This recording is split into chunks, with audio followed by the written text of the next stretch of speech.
up, Virtue family? We are back with another episode of the Virtue Way podcast season 2, and I hope that you guys are enjoying it thus far. We've had such amazing guests, and it has been an amazing experience hearing from people, the vulnerability, the rawness, the honesty. Like, I know that y'all have been blessed because I have been blessed. So make sure that you guys are sharing, make sure that you guys are spreading the word, make sure that you guys are sharing this blessing. If it's a blessing for you, make sure you share it so it could be a blessing for someone else. I mean, literally, the guests have been giving us all the juice, things that they have not even shared on their own platform, let alone someone else's platform. So I'm just so grateful to be able to have people that trust me, that trust this God vision, and that are really putting their forefoot front to be able to help all of us on this journey, and it's just been amazing. I'm excited. So today, yes, you guys are stuck with me and just me. Okay, we don't have any special guests today,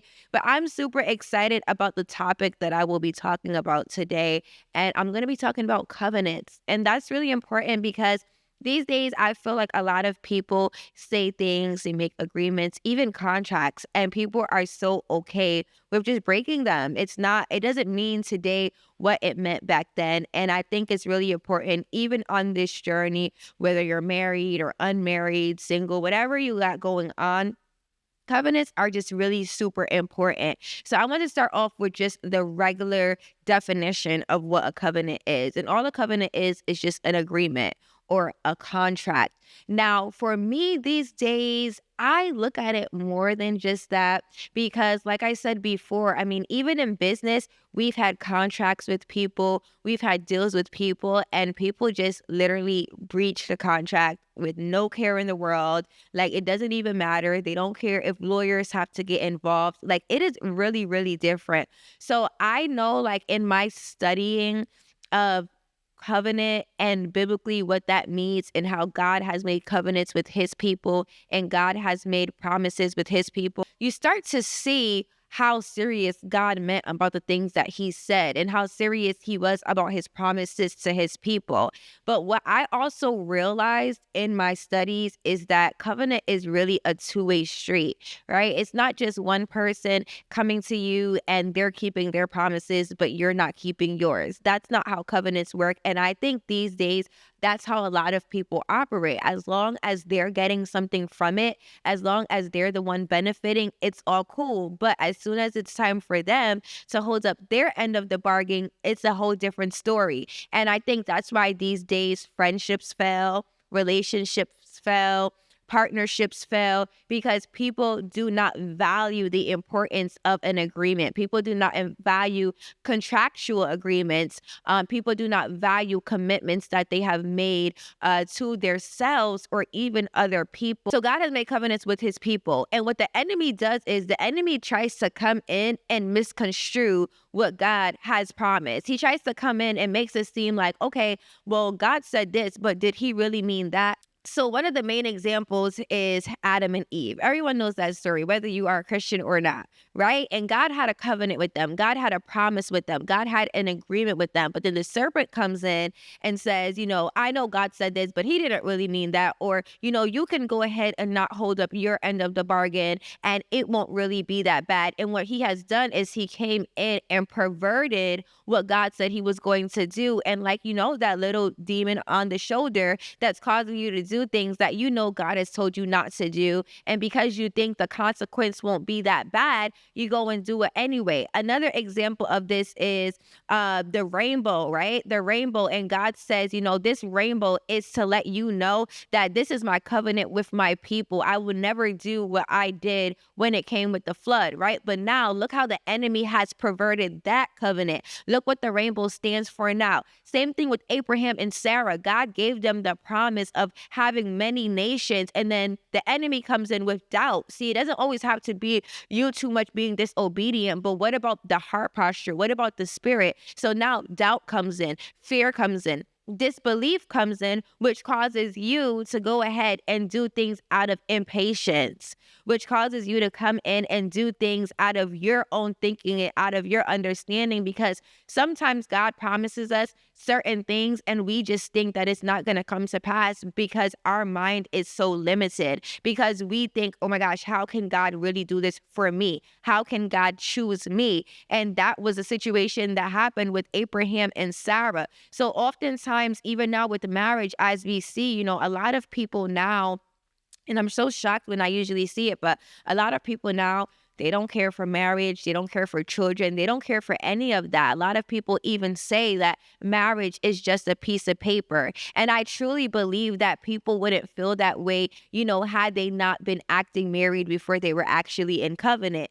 But because people do these things and they display certain actions before getting into that true covenant, then they don't really understand that things do change and things are supposed to change. And that is why it is so honorable to God. So the enemy comes in, God makes us these promises, God makes us these covenants, and then we just get sidetracked by what the enemy says. We get sidetracked by our flesh and what our flesh wants, and it causes us to come against the covenant. And I was watching this video from my friend Honor the other day, and he was talking about, he said, people usually go ahead and they make commitments, but do they really understand what they are committing to God? And it really made me think like, wow, that is so true, because how many times do we go and we agree to something, but then we don't really hold up our end? How many times do we say we're going to do something and then we don't actually fall through? What about the commitments, not just the commitments you make to God, but the commitments you make to yourself? And it starts really small. It could be as small as knowing that you want to go on a diet. And you say, okay, I'm going to go on this diet. I'm not going to eat any sweets. I'm not going to eat any fast foods. But then you just have to give yourself a cheat day. Why do you have to give yourself a cheat day? If you made a commitment to yourself because you have an end goal, why do you have to have a cheat day? And I feel like that is the same thing when it comes to abstinence, right? We say to ourselves, I'm going to be abstinent, but I'm going to give myself a cheat day. I'm going to go ahead and just do a little bit of this and dabble in a little bit of that, just so I can go ahead and get my pleasure, but still have this quote unquote commitment, still have this quote unquote covenant. And I know in season 1, I did do an episode kind of talking about your why and the importance of knowing your why. And when you know your why, you are more able to keep the promises and the commitments and the covenants that you have made with yourself.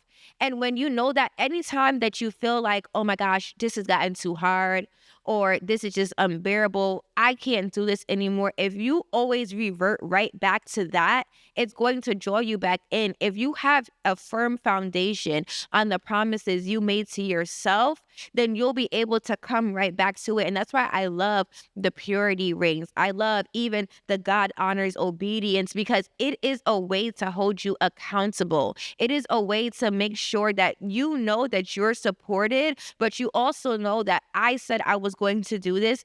And I need to mean that. I need to really be able to make sure that I am walking in this, which I told myself I was going to do. And I'm walking within this that God told me to do. And I am going to walk in this obedience because I know that God is honoring it.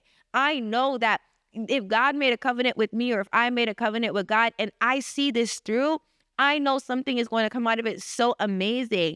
And my humble opinion is this: I truly feel that there's like an extra sprinkle of blessings that come from, being obedient. And it's not to say that God is not going to bless you if you slip up, or he's not going to bless you if you happen to make a bad decision.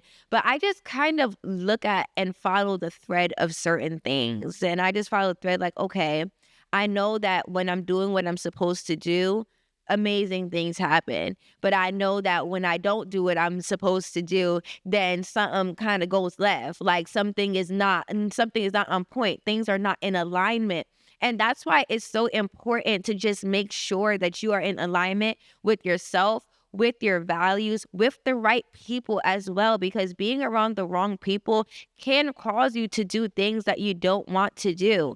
People are more influential than people would like to admit. Like some people like to say like, yeah, I could be around these people and it doesn't bother me. But at some point, it's going to start to get in you. At some point, it's going to start to get in your heart. And some point, it's going to start to get in your subconscious. And you're going to start to realize, like when people date for a long time, they're like, oh, you're starting to look like your significant other.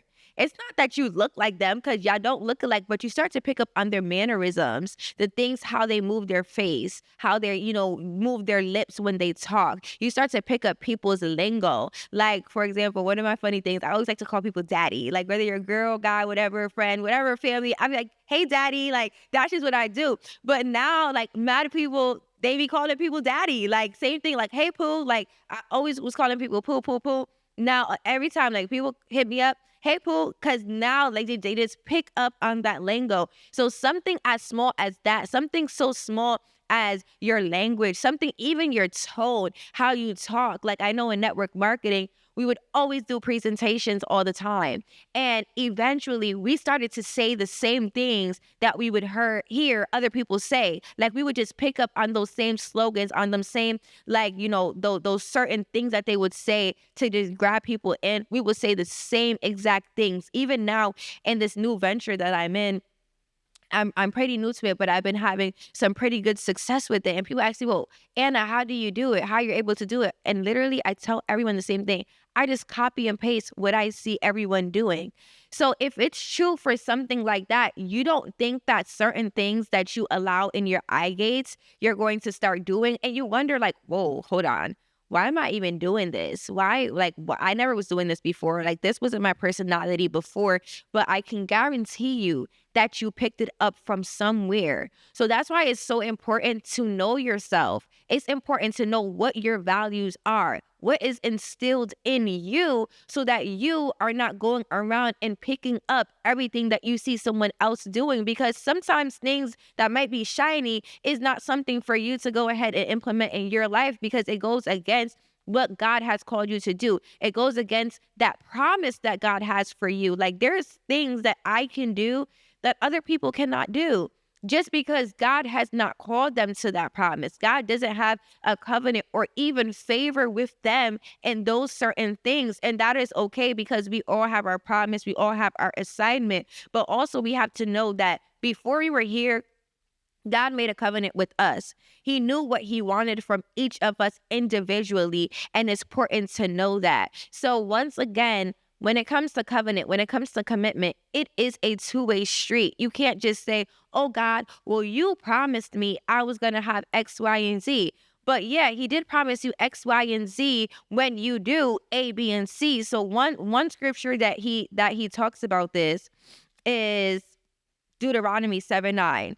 And it says, know therefore that the Lord thy God, he is God, the faithful God, which keepeth covenant and mercy with them that love him and keep his commandments to 1,000 generations. So it says, which keepeth covenant and mercy with them that love him and keep his commandments. So clearly it's telling you, if like, these are the people that I'm keeping my covenant with. These are the people that I'm keeping my promises with, those that keep my commandments. And I think that is just so important, because people think, I'm going to get into this covenant, but only what I say goes. Like, I don't care what the agreement was between us. I'm going to just go ahead and do what I feel like when I feel like. And I think it's the same thing even from my observation of marriage. And I try not to talk too much on things that I've never experienced. So that's why I said my observation of marriage. And when you see the level of divorce, when you see the level of infidelity, but it is so honorable unto God, yet when people get into it, they often forget that commitment that they did make to God, that commitment that they made in front of God and in front of their family. And God hates divorce. However, one thing in the Bible, it talks about like cheating, adultery is almost like a deal breaker. Like, under those terms, it is okay to get a divorce. So for example, if I'm married to Bob and I'm doing everything that I need to do as a wife, I'm being faithful, I'm committed, I'm loving, like I'm being that wife that the Bible says a wife should be. But Bob is out here running these streets, doing whatever he wants to do. At some point, is that even still a covenant? is that still a covenant if one person is doing what they're supposed to do under their agreement, but the other person is not? And that's why I really believe that people's word just have not they're it's not bond anymore like it used to be. Like when you think of back in the day covenants, people would literally spit in their palm and shake hands because that's how serious they were. In covenants, they would literally cut themselves until for blood to drip, and the other person cut themselves. So now we're bonded by blood. Like that's how important covenants were. And that's why when you always hear in the Bible that every covenant, there was some type of shedding of blood, whether it's an animal sacrifice or something, because we're bringing something to the table. We're bringing something to let you know that this covenant is for real. And if you break this covenant, you're dead. Even think about gangs. You're not going to just say, I'm a part of this gang. No, you got to get jumped in. And guess what? If you want to get out, you got to get jumped out. And you better be lucky if you get out alive. So I think if people really start to value covenants, value commitments, how it was back in the day. No, I'm not saying go get a turkey and chop it off and pour out the blood. Like, don't do that. Don't say Anna told you to do that. That's not what I'm saying. What I am saying is that the importance, the heart posture towards covenants, towards the promises with yourself, towards the promises with other people, you want to be a trustworthy person. You know, I'm into business. So the reason why people like to do business with me is because they see that I'm a trustworthy person. I'm an honest person. If someone saw me out here, I don't know, stealing out the store, and I'm talking about I want to be in business with them, how do you think they're going to look at me as far as business? Like, if you can steal out that store, how I know you're not going to steal hundreds of thousands of dollars from me? I'll never forget watching this video, and it was like a real successful entrepreneur. He was in a podcast interview, and the woman that was talking to him in the conversation literally said, you know why I will always do business with you and why I trust you enough to do business with you? Because I see how honorable, respectful, loyal, and committed you are to your wife when she is not around. And that goes to show me that you're someone that can be trusted.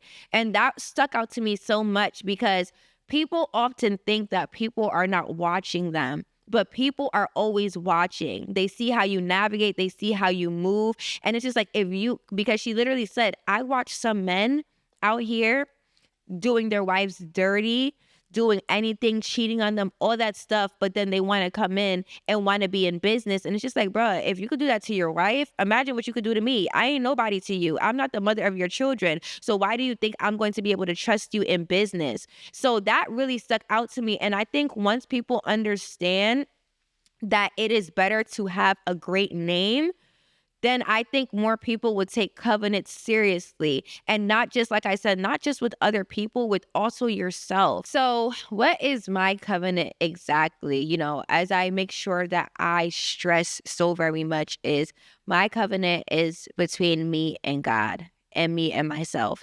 And my covenant is that I am going to stay abstinent until I'm married. That is a covenant that God has convicted me about, and something that I'm going to make sure that I do keep that promise with him, because I know that God has promised me certain things, and in that obedience, it's going to come to pass, and it is going to come on time. I don't know about y'all, but I don't want my blessings delayed, especially not delayed by disobedience. That's something that I definitely do not want. So that is my covenant. And how I've been accomplishing that is, one, always remembering the end goal. I know what God has promised me, and I know what is due unto me. And I am fully trusting, believing, and being fully expectant that all of that is going to come. Like, if God said it, he's going to do it. However, Anna, you know that there's certain things that you cannot do if you want to be in alignment with that, because you have a certain standard to uphold. And that is what God has called me to. So what I would pretty much say to someone who, you know, has made a promise and a vow to themselves is just that whenever you feel that it's becoming overbearing, remember that. So even if you made a promise to yourself to be the first person in your family to finish college, let's just say, even though it might get hard, even though you might not get good grades all the time, maybe you flunk the test, whatever that might be, still remember that promise and that commitment that you made to yourself, because when you walk that stage, it's going to be glorious when your family is there clapping for you, supporting for you, shouting for you.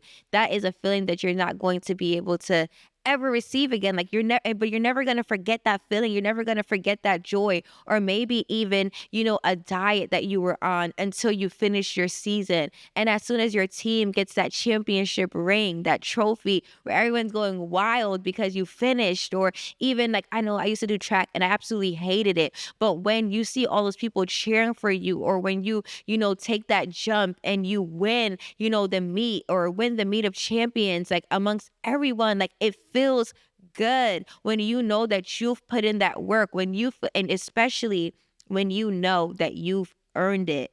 It's something about earning something the right way, doing things the right way, that makes you feel like, wow, like we really put in this work. I remember me and my friends, we did a pitch competition and we were committed to it. We were committed to being the very, very best. Even if we knew we weren't going to win, we knew that we needed to give it our best foot forward. So we sacrificed other things. We made sure that we stayed up, we practiced, and then we made sure that we showed up in the best way possible. We had matching t-shirts. I tell you, it wasn't nobody seeing us. It wasn't nobody seeing us, but we were committed. We were in covenant with one another. And we knew that we made a promise to ourselves, and we made a promise to do the best, so that when our family was there, when they called us up as second place winners, and our family was jumping and excited and clapping, and people on social media were excited for us, we knew that we earned it, and we knew that we put our best foot forward, even though we should have won first place.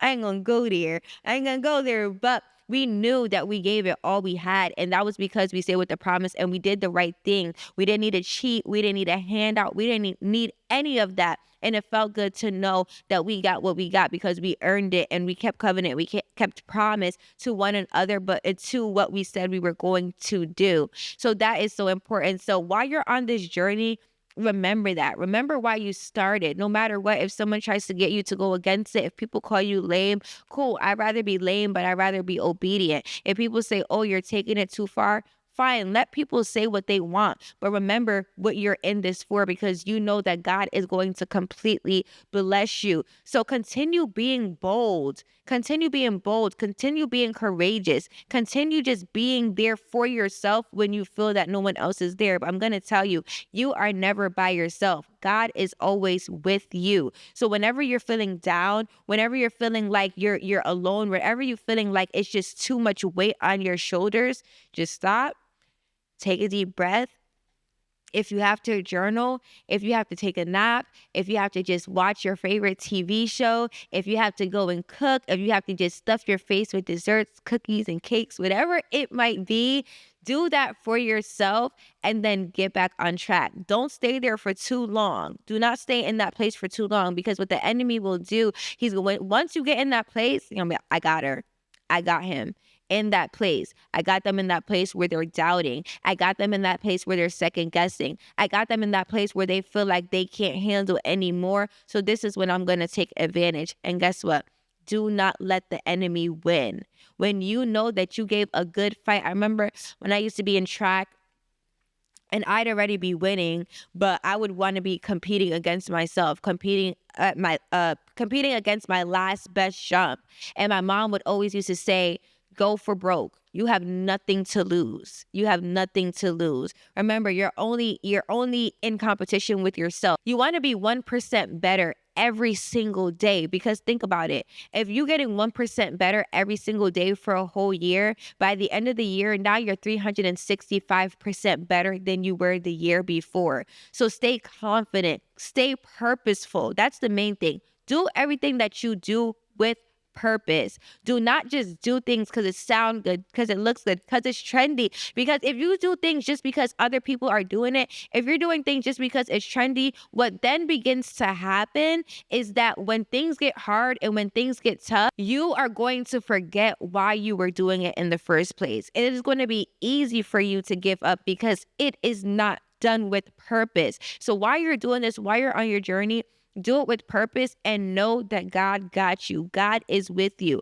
Also know you're not by yourself. There's a community here. If you're looking for like-minded people, if you're looking for people that are on the same journey that you are, or even if you're just thinking about trying it, even if you're just thinking about getting started, join the community, follow, watch the videos, listen to the podcast, do all that good stuff. Look at the reels that we're posting, look at the comments. Be encouraged that you're not in this by yourself and that there are other people on this journey with you, because I got there. I was there where I'm like, man, I don't really care. Like, I know I'm on this journey, but if nobody want to be on this journey with me, cool. Like, everybody in it for themselves. But then I realized how necessary this was. I realized I'm watching videos, I'm looking at the comments, and I'm seeing people are searching and they're looking for people to be in covenant with them on this journey. And that's what virtue is all about. So I really hope that you were blessed. I hope that you were inspired. I hope that I said one thing to make you reevaluate your decisions, reevaluate your promises, your commitments to other people, your commitments to yourself. Even if it's maybe you know that you haven't been the best friend that you could be, that maybe that you're a friend that says, I'm going to show up for you and then doesn't show up, so that you know that you are committed to everything that you said that you were going to do. I just hope that it encourages you to continue to do the right thing. So I hope you guys were blessed. I hope you were encouraged, and I hope that it really helped you to change the way that you think about the yeses that you made, whether it was to yourself, to someone else, or even to God. So as we always do, I'm going to pray out this episode. Father God, I thank you so much that the person listening to this knows that they have a new understanding about covenants and that they have a new understanding about commitments. God, I pray that you speak to these people and help them to reevaluate every relationship that they are in, to reevaluate how they see people, to reevaluate every yes that they have made, so that they start to understand that their word is bond, that covenant is important, commitment is important, being in fellowship is important, and that you encourage them to continue to walk and do what you have called them to do, but what they also agreed that they would do. Help them to not be weary in their well-doing. Help them to not be discouraged when things get too hard, but help them to remember that you are walking with them every step of the way and that you will never leave their side. God, bless everyone that is hearing this and let things turn around for their good, and help them to remember that you are honoring their obedience and that you love them very much.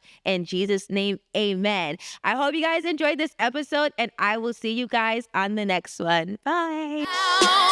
No time to slow. Anticipated this moment for much too long now. Nothing stopping what is mine, what is destined. No second guessing. It's time to shine now. Create a different, no